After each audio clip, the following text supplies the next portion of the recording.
урматтуу коноктор, Жалал Абад 2025 Эрте жаз фестивалына кош келипсиздер.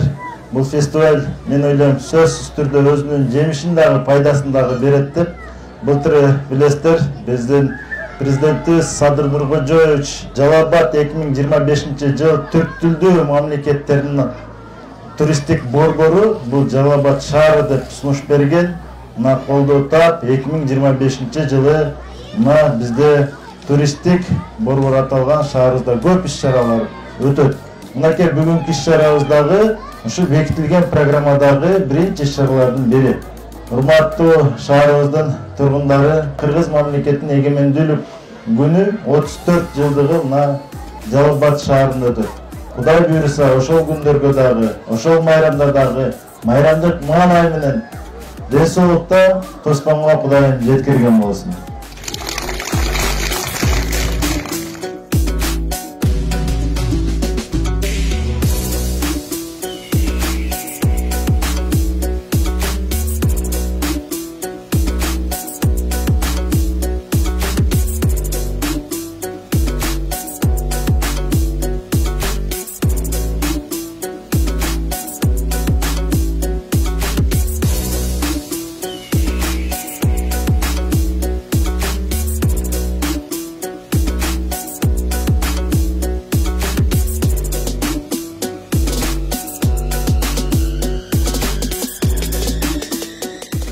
Бүгін Жалал Абад шаарында уюштурулган фестиваль аябай жакты.